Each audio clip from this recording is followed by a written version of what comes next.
Halo, assalamualaikum warahmatullahi wabarakatuh. Bersama saya kembali Muhammad Tommy Adrianto, konten kreator Bola Bung Tommy. Pada kali ini saya akan membuat suatu video yang berkaitan dengan sepak bola, yaitu akan membahas tentang tim nasional Indonesia yang pada bulan September tahun 2025 ini baru saja menjalankan pertandingan FIFA Matchday melawan Cina Taipei pada tanggal 5 September 2025 yang lalu, dan kemarin terakhir melawan Lebanon pada tanggal 8 September 2025. Nah, hasilnya adalah pada saat melawan Cina Taipei, Indonesia berhasil menang telak dengan skor 6-0, dan pada pertandingan tersebut tim nasional Indonesia menggunakan formasi 4-2-3-1, dan kipernya ada Emil Audiro Mulyadi sebagai kiper utama, lalu fullback kanan ada Yakob Sayuri, dan center back di tengah sebelah kanan ada Rizky Ridho, dan di sebelah kiri ada Jordi Amat, lalu fullback kiri ada Sen Patinama. Nah, di sektor gelandang, terutama untuk gelandang bertahan sebelah kiri itu ada Nathan Joaon, dan gelandang bertahan sebelah kanan ada Mark Klok. Nah, lalu ada satu gelandang serang yaitu Eliano Renders yang ditaruh di gelandang serang, dan lalu untuk winger atau sayap kanan ada Egi Maulana Fikri, dan di winger sayap kiri ada Bekam Putra, lalu menjadi target man striker yaitu Ramadan Sananta. Nah, pertandingan ini cukup menarik karena Indonesia bisa mencetak banyak gol dan mengalami perubahan dari segi formasi maupun dengan cara bermainnya, dan kita tidak melihat ranking dari Cina Taipei yang memang jauh di bawah Indonesia. Namun dari segi permainan tim nasional Indonesia sudah bermain sangat bagus, bermain menyerang dengan ball possession yang mendominasi, pas akurasi yang cukup akurat, dan banyak peluang-peluang yang diciptakan sehingga banyak sekali gol yang tercipta. Dan pencetak gol ada Ramadan Sananta yang mencetak 2 gol, lalu ada Eliano Renders yang mencetak gol debutnya, lalu ada Sandy Walsh, dan juga ada beberapa pemain yang mencetak gol.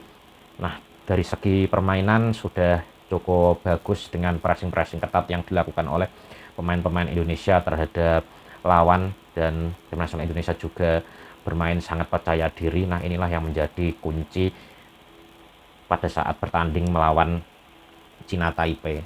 Dan meskipun banyak yang meragukan apakah Indonesia bisa tampil baik jika melawan negara yang lebih seimbang atau yang lebih bagus, nah itu dibuktikan pada saat melawan Lebanon pada tanggal 8 September kemarin. Nah, pada pertandingan melawan Lebanon ini Indonesia lagi-lagi menggunakan formasi 4-2-3-1, dan kipernya ada Emil Audiro Mulyadi sebagai kiper utama, lalu untuk fullback kanan tetap dipercayakan kepada Yakob Sayuri, center back sebelah kanan ada Kevin Dix, dan center back sebelah kiri ada Joe Itses, dan fullback kiri kemarin yang dipasang adalah Dan James. Nah, yang paling menarik adalah di posisi gelandang tengah, terutama gelandang bertahan. Gelandang bertahan sebelah kiri Kelvin Verdong diposisikan di posisi itu, dan ini merupakan posisi yang terjadi perubahan yang cukup besar sekali. Dan lalu ada Joy Pelupesi sebelah kanan sebagai pasangan dari Kelvin Verdong. Lalu untuk gelandang serang, satu gelandang serang yaitu dipasang Ricky Kambuaya di posisi tersebut. Nah, lalu untuk posisi winger yaitu winger sebelah kanan kemarin Miliano Jonathan dimainkan menjadi starter, dan lalu di sebelah kiri ada Lili Pali, dan untuk striker atau target man ada Mauro Ziltra di situ. Nah, pada saat melawan Lebanon ini lagi-lagi Indonesia selalu mendominasi pertandingan, bermain menyerang, posisinya cukup besar sekali, pas akurasinya cukup besar, dan melakukan banyak tembakan sebanyak 9 tembakan. Nah, namun kelemahannya adalah lagi-lagi masalah finishing. Dan untuk tendangan ke arah gawang, Indonesia tidak bisa mencetak tendangan ke arah gawang, dan 0 tendangan gawang. Nah, inilah yang menjadi PR bagi tim asuhan Patrick Kluivert, dan kondisi seperti ini pun hampir sama yang terjadi di tim nasional Indonesia U23 sebelumnya. Pada saat melawan Laos, Indonesia tidak bisa mencetak gol.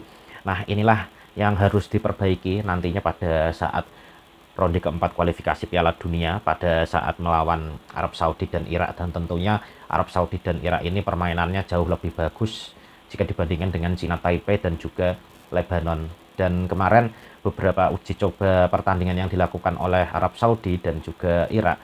Arab Saudi terakhir kemarin bisa menahan imbang Ceko dengan skor 1-1, lalu Irak berhasil mengalahkan Thailand dengan skor 2-1.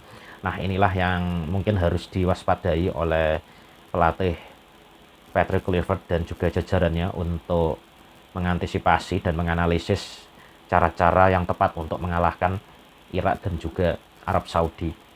Nah, jika dilihat dari pertandingan kemarin melawan Lebanon, Indonesia bisa mendominasi pertandingan dan ini merupakan suatu progres karena kita bisa menguasai pertandingan selama 90 menit dan Lebanon terlalu bermain bertahan dan juga sering melakukan drama, baik itu terlalu banyak jatuh dan lain sebagainya dan memancing keributan dan lain sebagainya. Nah, inilah yang mungkin menjadi pembelajaran buat tim nasional Indonesia agar nantinya melawan Arab Saudi dan juga melawan Irak bisa menghadapi kondisi seperti ini. Nah, kita berharap pada bulan Oktober 2025 kita optimis Indonesia nantinya bisa lolos ke Piala Dunia 2026. Nah, mungkin begitu saja informasi dari saya. Mohon maaf apabila ada kata-kata yang kurang berkenan dari saya. Saya mohon maaf sekali lagi. Saya pamit dulu. Saya Muhammad Tommy Adrianto, konten kreator Bola Bung Tommy. Wassalamualaikum warahmatullahi wabarakatuh.